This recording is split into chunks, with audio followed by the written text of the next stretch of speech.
Shalom, shalom, frères et sœurs Yasha. C'est encore le Jonim. J'espère que vous allez bien, que le Créateur se glorifie chaque jour dans votre vie et qu'il va se glorifier pendant ce partage également. Je viens de voir une vidéo du frère Allegra, que je passe un shalom vraiment fraternel. Et je suis entièrement d'accord avec ce qu'il a dit dans la vidéo sur le Shabbat. Et que, en tout cas, sur les Shabbats, pour être plus précis. Et donc, j'ai pas encore été liké pour lui dire que je suis entièrement d'accord avec lui.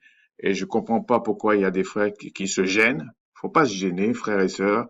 Quand il y a un frère qui dit quelque chose qui est bien, il faut aller liker. C'est pas une question de business, ça n'a rien à voir avec ça. C'est une question de prendre position, c'est tout. Et puis, euh,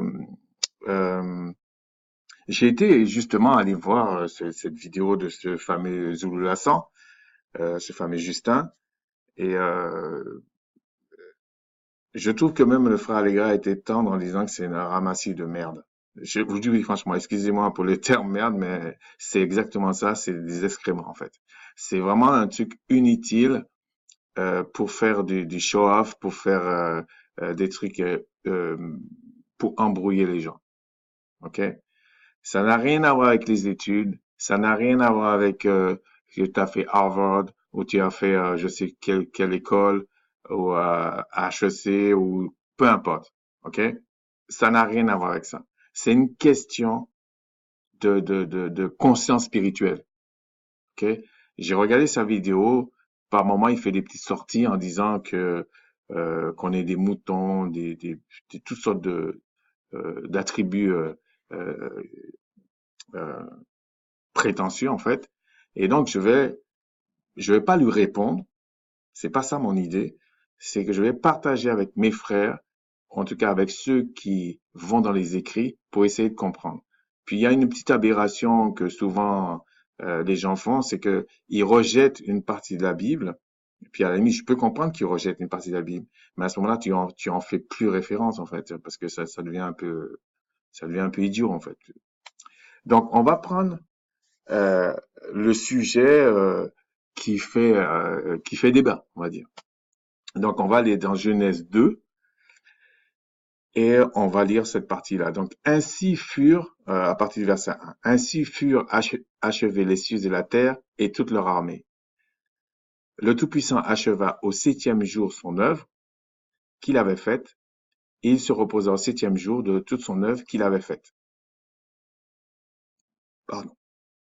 Le Tout-Puissant bénit le septième jour et le sanctifia parce qu'en ce jour, il se reposa de toute son œuvre qu'il avait créée en la faisant.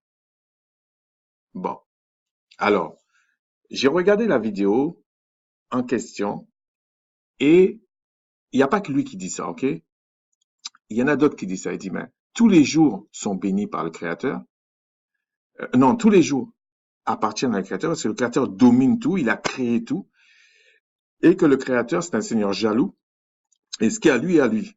C'est-à-dire qu'il est le souverain et il partage ça avec personne, ce rôle de souveraineté. J'avais dit que j'allais faire une vidéo sur ça, si le Tout-Puissant le permet, mais il y a d'autres choses à dire, donc ça arrivera quand ça arrivera.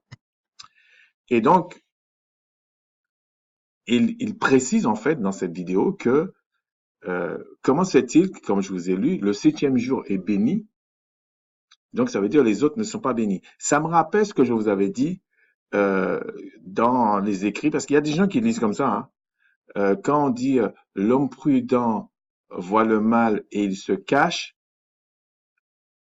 est-ce que ça veut dire que c'est-à-dire qu'il est lâche? Non. Ou quand il dit euh, ne sois pas juste, ne sois pas trop juste, est-ce que ça veut dire qu'il faut être injuste? Eh ben, ce monsieur lit les écrits de la même manière. C'est-à-dire que comme si il y a toute une partie de la réflexion qui lui échappe. C'est-à-dire que pour lui, si on dit qu'on a béni le septième jour, ça veut dire qu'on a maudit les six autres. Ce qui est stupide en fait. Le texte n'a pas dit ça. Et je vais même aller plus loin. Quand on parle qu'on a béni le septième jour, Regardez bien comment c'est écrit. Ça veut dire que les 6 autres jours sont bénis parce qu'il n'y a pas de 7e jour sans les autres jours. Vous comprenez? Ça n'existe pas. Donc, quand on parle du 7e, ça veut dire qu'il y en a eu 6 autres. Et on vous dit, il se reposa de toute son œuvre. L'œuvre, il a fait quand? Il a fait du 1er au 6e jour.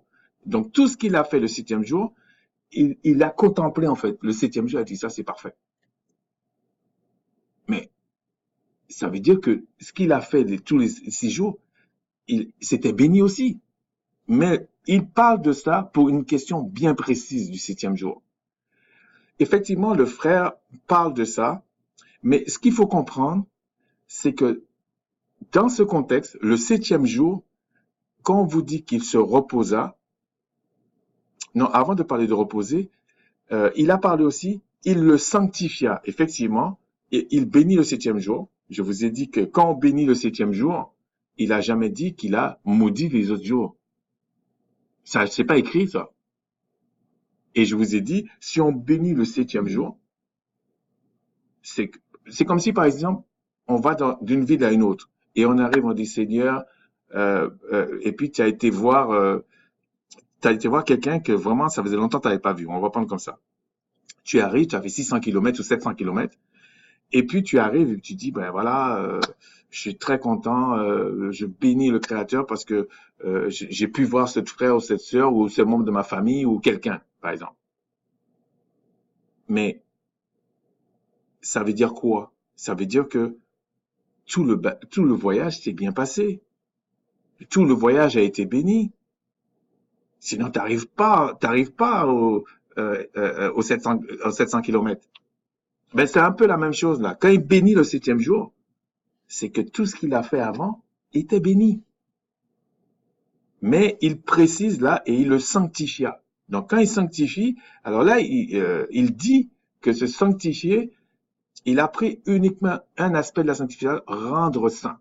Alors, euh, lui, il a pris ça ici, j'ai pris litre.org, et effectivement, se sanctifier, devenir saint. Je pense que c'est des trucs comme ça qu'il a été cherché, ok? Mais, si on prend au niveau de l'hébreu ancien, ok? Donc, si on prend ici, on va aller dans la Bible, mais j'aurais pu le faire ailleurs, hein. J'ai été ça dans enseignement.com, ok? Et j'ai pris Strong ici, et puis je vais aller regarder ce qui nous concerne. Ainsi furent achevés les cieux et la terre et toute leur armée. Le Tout-Puissant acheva au 7e jour son œuvre qu'il avait faite. Et il se reposa au 7e jour de toute son œuvre qu'il avait faite. Le Tout-Puissant bénit le 7e jour. Mais lui, pour lui, ça veut dire qu'il a maudit le 7e jour. Ça veut dire qu'il met des paroles dans la bouche du Créateur que le Créateur n'a jamais dit. Et puis, il faudrait lire avant. Vous allez voir que le Créateur, il a à chaque fois fait des choses dans chaque jour qui étaient une bénédiction, en fait. Mais bon. Et il le sanctifia parce qu'en ce jour, il se reposa de toute son œuvre qu'il avait créée en la faisant. Donc, il se sanctifia. Donc, vous voyez, c'est la Strong 6942. Et on va aller là-dedans. Ça, en hébreu, ça se dit Kadash. Kadash. Okay? Et quand on regarde le sens de Kadash, il y a un sens, il y a rendre saint, consacré, mais il y a un sens qui est être mis à part, être consacré. Et sachez que dans les écrits, vous ne pouvez rien faire sans le Créateur. Rien du tout. Donc, ça veut dire que, on verra ça plus tard. Donc, il y a un sens, se sanctifier, être sanctifié, c'est être mis à part. Donc, quand il dit, il a mis ce 7e jour à part, il y avait une raison. Et le Créateur n'a pas la notion de fatigué, pas fatigué, ça n'a rien à voir avec ça. C'est comme par exemple dans les écrits, on vous dit, parce qu'il a pris ça aussi ce passage dans Hébreu,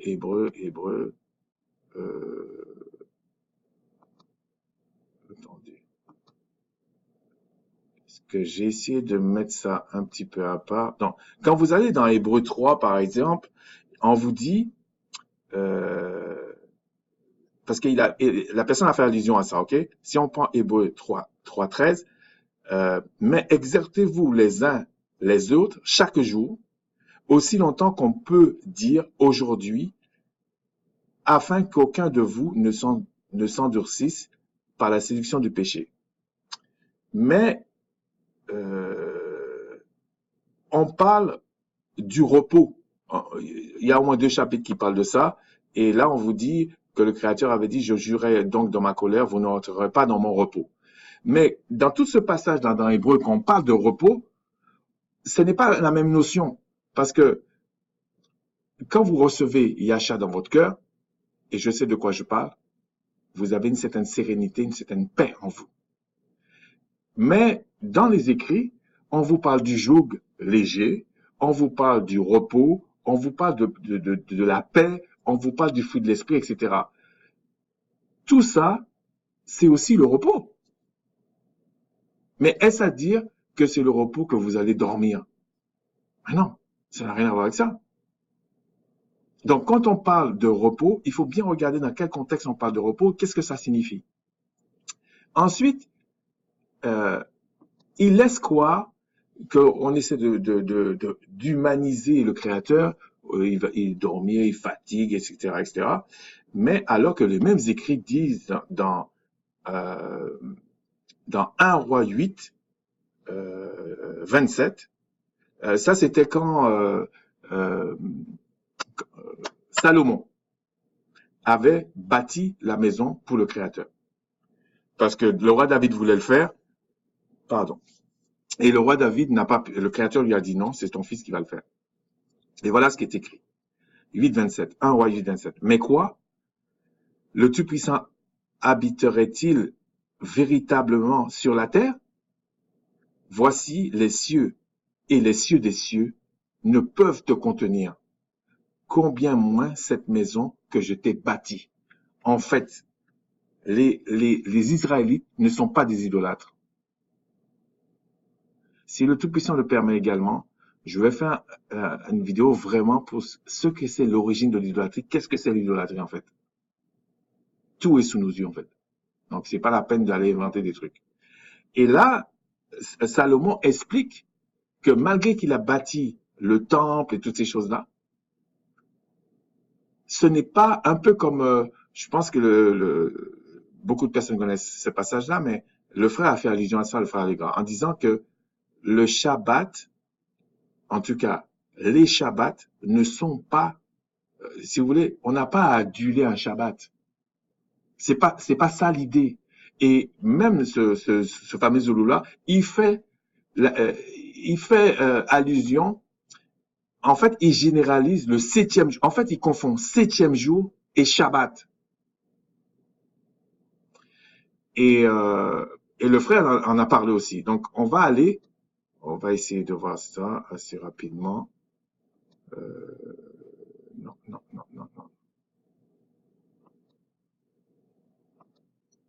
Voilà. Lorsqu'on prend le Strong 76 7673, on nous dit, regardez, celui-ci, 7673, parce que moi, la dernière fois, j'avais pris 7676 qui parle de Shabbat et repos. Mais quand on regarde ici, on vous dit se reposer, interrompre, cesser, manquer, même célébrer, faire disparaître, ne pas laisser, chasser, interrompre. Vous voyez que Shabbat, dans le vrai sens, dans l'étymologie du mot, c'est un peu ce qu'on dit, tu travailleras 6 jours et tu te reposeras le 7e jour. En fait, admettons que les Hébreux allaient dans les champs, parce qu'une grande partie étaient des agriculteurs, ok? Donc ceux-là, le jour du Shabbat, et ça ne veut pas dire le 7e jour, c'est le jour du Shabbat, il y a une cessation d'activité pour se consacrer à d'autres activités. Parce que toutes les fêtes du Créateur étaient des convocations, sont des convocations. Jusqu'à maintenant, c'est des convocations. Donc, le 7e jour, dont il fait allusion fait partie de ces convocations. Mais on vous montre l'origine du septième jour. Et effectivement, dans tous les cieux, il y a des convocations pour les anges, pour les archanges, pour les anges de présence, hum, pour tout ce que le Créateur a choisi. Mais bien sûr, le Créateur veut un contact avec ses enfants, avec ce qu'il a créé. Mais on vous dit, les cieux des cieux ne peuvent même pas le contenir. Donc, il envoie ses anges. Il utilise ses anges. C'est pour ça qu'il dit, son peuple et lui doivent faire un. Parce que lui, il ne peut pas venir sur la terre. Puisque les cieux des cieux ne peuvent même pas le contenir. Allez voir, un peu comme dit Salomon. Donc, quand on regarde ça, il y a beaucoup de choses que ce monsieur fait des raccourcis. Des raccourcis stupides. Et le Créateur, le jour où il dit il s'est reposé, c'est que cette œuvre qu'il faisait à ce moment-là, il a arrêté de le faire pour contempler ce qu'il faisait. Et c'est la même idée qu'il y a pour les jours de fête. C'est-à-dire que ce soit les nouvelles lunes, que ce soit les Shabbats en général, je parle des Shabbats en général, parce que toutes les fêtes, on peut aller même plus loin, toutes les fêtes sont des Shabbats. Mais vous voyez que par exemple la fête des pains sans levain, il commence par un Shabbat et il finit par un Shabbat. Pardon. Et donc, au milieu, ils allaient dans leurs activités. Donc, sur ces 7 jours ou ces 6 jours, c'est du 15 au 21. Donc, entre le 15e jour et le 21e jour, pour la fête des pains sans levain, le début c'était un Shabbat, le dernier jour c'était un Shabbat, mais entre-temps, ils allaient travailler. Donc, ils avaient, dans ces 7 jours, enfin, dans ces, non, c'est 6 jours. Non, parce que c'est 15, 16, 17, 18, 19, 20, 21. Donc, en fait, il y avait 6 jours. Non, même, ils allaient travailler 5 jours. OK? Et il y avait 2 Shabbats. Au début et à la fin. Et donc, dans cette configuration-là, ils allaient faire des activités. Tous les jours de fête, il y avait des activités. Mais des activités consacrées directement au Créateur. C'est ça qu'on appelle le repos. C'est une cessation de travail. Mais en réalité, tous les jours, celui qui est né d'esprit, il a le repos du Créateur par Yahshua en lui, même dans sa vie. Quand Israël, les anges gardaient Israël, quand il n'y avait même pas encore les murailles de la ville, ben, ils étaient en paix, ils étaient dans le repos. Mais ça ne veut pas dire qu'il n'y avait pas d'activité, qu'ils ne faisaient pas plein de choses. Déjà, le fait que le créateur de toutes choses, notre Père, a créé toutes choses, et il dit, il s'est reposé le 7e jour de ses œuvres, de cette œuvre qu'il avait faite. Ça ne veut pas dire qu'il ne faisait pas d'autres. Hein. Il n'est pas limité comme ça. Ça ne veut pas dire qu'il ne faisait pas d'autres. Mais il nous parle de celui-là, de ce qui nous concerne là. Et tous les anges qu'il a utilisés ne peuvent vivre que par lui. Donc, on peut dire, il ne se repose jamais.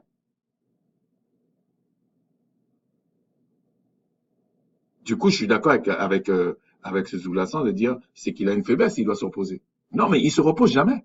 Mais ce n'est pas ce qui est écrit dans Genèse. Ça, c'est lui qui a fabule sur ça.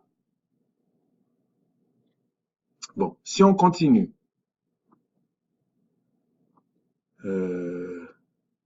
Parce que j'avais préparé plusieurs petites choses, ok? Est-ce que c'est ça? Non,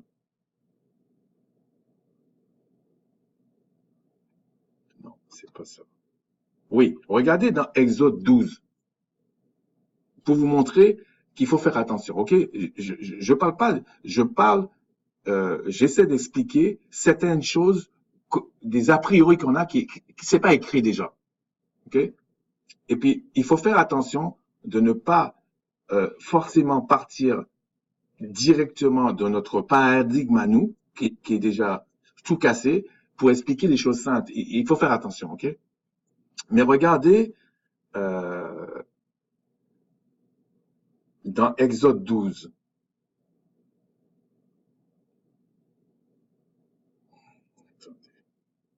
Alors, les judaïsants, là, ils passent leur temps à dire que le jour du Shabbat, en confondant tous les Shabbats avec le septième jour. Donc, pour eux, c'est le septième jour qui parle de Shabbat. Mais non, c'est une cessation de travail, Shabbat. Donc, c'est pas le septième jour.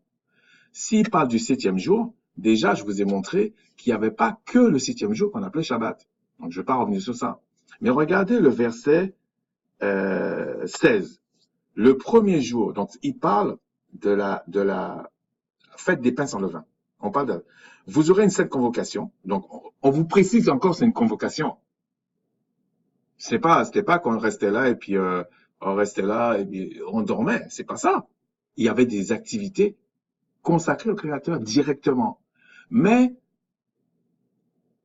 même quand ils allaient dans les champs, même quand ils allaient travailler tous les jours, c'est comme nous ne pouvons rien faire sans le Tout-Puissant. Puisqu'on vous dit même que si nous faisons quelque chose, disons que nous le faisons si le Créateur nous le permet. Donc, on ne peut rien faire sans lui. Parce que c'est lui qui nous donne la puissance, l'énergie et tout. Donc, on ne peut pas venir dire, j'ai été dans mon travail et puis je fais ça avec mes propres forces. C'est ridicule. Et donc, ça veut dire déjà que, en fait, tous les jours lui appartiennent et tous les jours dépendent, tous nos jours dépendent de sa bénédiction. Et c'est bien pour ça qu'on vous dit qu'il y a des récompenses et des punitions, qu'ils ont traduit par bénédiction et malédiction.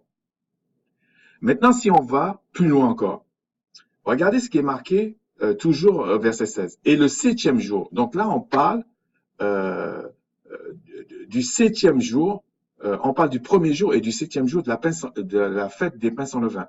Et ce septième jour-là ici, ce n'est pas un septième jour, comme on dit, on ferait 1, 8, par exemple 1, 6 jours travaillés, ça fait et 8, et puis ensuite on passe à 22. Là, c'est du 15e jour au 21e jour.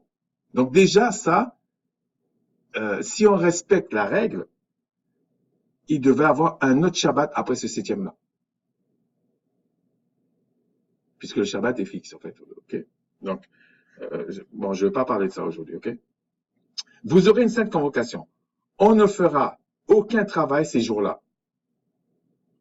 Vous pourrez seulement préparer la nourriture de chaque personne. Mais même là, on vous montre qu'on préparait la nourriture de chaque personne. D'où vient que les judaïsants, là, vous disent non, il ne faut pas préparer la nourriture. Maintenant, il faut savoir dans quel sens on prépare la nourriture. Est-ce que c'était parce qu'il faut remettre ça dans le contexte, on allait passer la moitié de la journée pour aller faire ça? Non, non. Ils préparaient leur repas avant, mais ils le réchauffaient après. Le jour du Shabbat, ils réchauffaient pour donner à manger aux gens.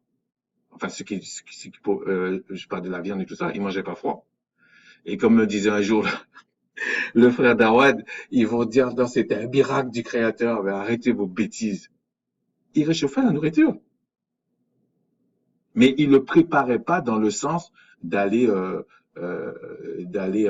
l'abattoir, faire tout ça le même jour. Non, ils le faisaient avant. Mais ils réchauffaient la nourriture. Ensuite,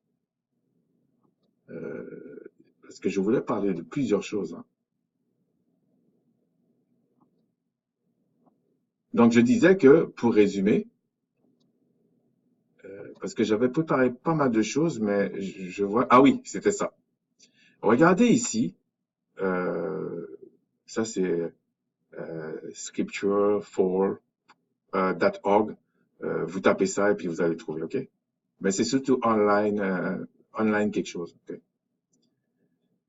Si on prend, on va aller dans Genèse 2, ce que je vous avais pas dit la dernière fois. Si vous allez dans Genèse 2,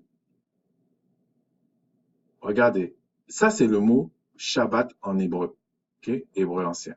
Et je vais vous le prouver si je vais dans Lévitique 23. Regardez ici Shabbat. Ça c'est Shabbat, ok? C'est Shabbat, ok? Shabbat. Si je vais dans Genèse 2, j'ai toujours le même nom, même mot Shabbat. Mais ici, ça veut dire cessation. C'est pas, c'est pas quand on dit forcément repos. C'est que il a cessé de faire cette création-là, le créateur, et il a contemplé son œuvre. C'est comme quelqu'un, par exemple, qui a bâti quelque chose toute sa vie, une entreprise, et puis là, maintenant, pardon, il use des fruits de son entreprise, en fait. Mais on pourrait même dire, dans ce cas-là, c'est comme si, en usant des fruits de son entreprise, ben, il a été bâtir autre chose. Mais cette œuvre-là qu'il a fait dans son entreprise, c'est fini. C'est parfait. Il n'a rien à changer. Bon, ce qui n'est pas humain, hein, mais pour le créateur. Mais pourtant, c'est le même créateur qui a dit, il a maudit la terre. Et quand je vous ai dit, quand on emploie le mot maudit, ça veut dire il va changer ça. Ça ne veut pas dire qu'il va exploser la terre, non, mais il va changer les fondements, tout ça, il va rétablir ça. Mais pour l'instant, il a maudit la terre. Il n'a pas puni la terre. Parce qu'il dit une nouvelle terre, c'est pas la même personne. C'est pas la même terre, en fait. Donc, tout ça pour vous dire qu'en fait, quand on prend une partie des écrits pour moi, je suis un peu d'accord avec le fait pour aller épater la galerie, des choses comme ça, c'est stupide. C'est stupide. Il y a d'autres choses que je voulais vous parler, mais je vais le faire dans une autre vidéo, ok? Euh,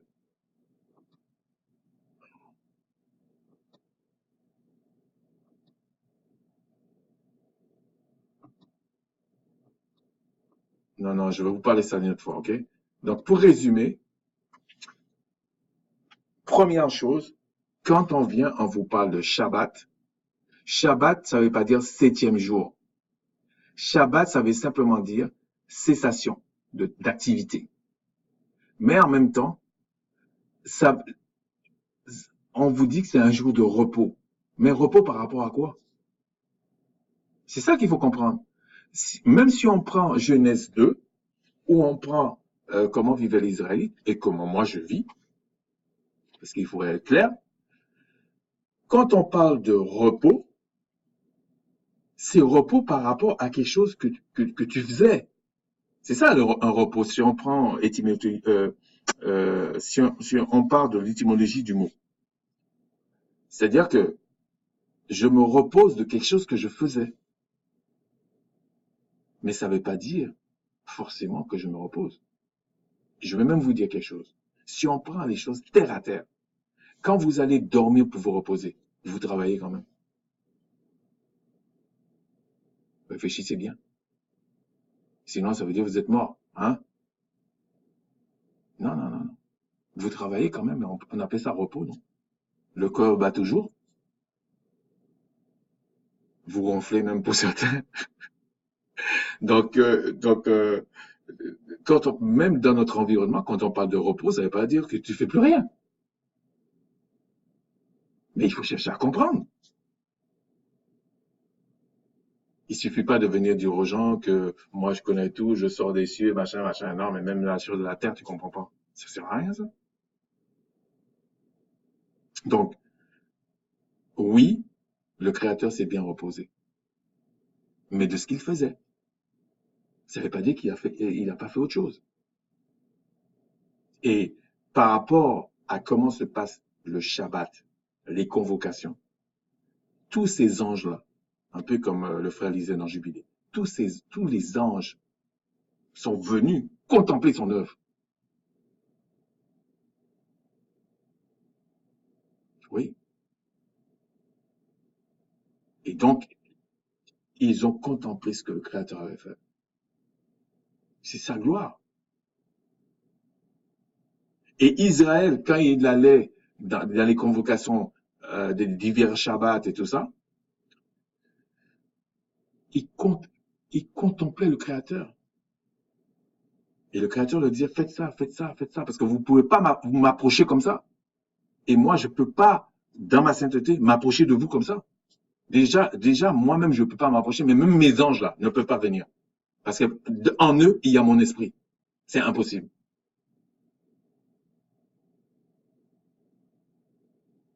Donc, évitez d'associer Shabbat à septième. Déjà, vous allez comprendre ça. Évitez d'associer repos à sommeil.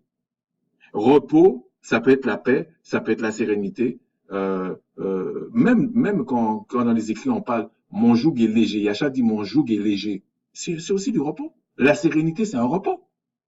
Et c'est pas parce que vous êtes serein que vous dormez. C'est ridicule tout ça. Donc sur ce, j'espère que le Créateur s'est encore glorifié et que tous ceux qui sont appelés à la repentance soient bénis et que vous passez de bons moments sur cette terre avec l'Esprit du Créateur. Shalom.